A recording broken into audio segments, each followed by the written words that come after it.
मेरे बच्चे, तुम्हें जीवन अत्यधिक कष्टपूर्ण प्रतीत होगा यदि तुम संपूर्ण संसार में केवल बुराइयों को ही देखोगे।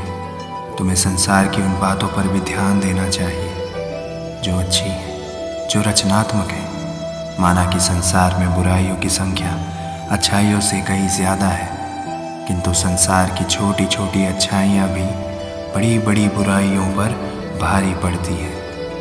इस संसार में कई ऐसी अच्छाई है जो एक निराश व्यक्ति को उम्मीद और मुस्कुराहट प्रदान कर सकती है।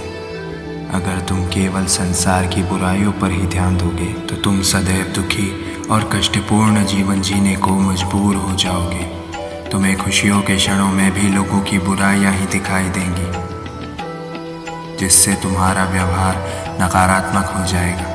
जहाँ नकारात्मकता होती है वहाँ खुशियाँ ज़्यादा समय तक नहीं टिक पाती हैं। संसार में अच्छाई देखने का एक लाभ यह भी है कि तुम जिस भी प्रकार की परिस्थिति में क्यों ना हो, यदि तुम सकारात्मक मनोदृष्टि के साथ प्रयास करोगे तो तुम्हारा उस परिस्थिति से विजेता बनकर निकलना निश्चित है।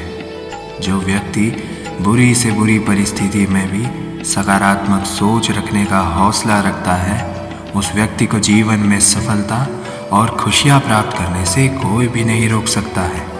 यदि तुम अच्छा महसूस करना चाहते हो तो तुम्हें अच्छा सोचने की आवश्यकता है। जो व्यक्ति अच्छी और सकारात्मक सोच नहीं रख सकता, उसे मिली बड़ी से बड़ी खुशी भी उसे प्रसन्नचित्त करने में विफल ही रहेगी। सकारात्मकता के लिए आवश्यक है कि तुम्हें क्या बुरा होगा के बारे में सोचना छोड़कर क्या अच्छा हो सकता है के बारे में सोचना चाहिए। कभी कभी तुम्हें परेशानियों का सामना कुछ सही करने पर करना पड़ता है, न कि कुछ गलत करने पर। सही रास्ते पर चलने पर तुम्हें सदैव अधिक कठिनाइयों का सामना करना पड़ेगा। उन कठिनाइयों का सामना करने की हिम्मत तुम्हारे लक्ष्य का सही कारण ही तुम्हें प्रदान करेगा। जो व्यक्ति सच्चा है वही व्यक्ति सकारात्मक है। केवल सच्चा व्यक्ति ही सदैव सकारात्मक रहने की चेष्टा कर सकता है। यदि एक बार तुम अपने नकारात्मक विचारों को सकारात्मकता से प्रतिस्थापित कर देते हो तो तुम्हें उसके तुरंत सकारात्मक परिणाम मिलना प्रारंभ हो जाएंगे। यदि तुम्हें कुछ गलत लगता है तो तुम्हें उसे बदलने का प्रयास करना चाहिए, और यदि तुम उस चीज़ को बदल नहीं सकते हो तो तुम्हें उसके प्रति अपनी सोच को बदलने का प्रयास करना चाहिए।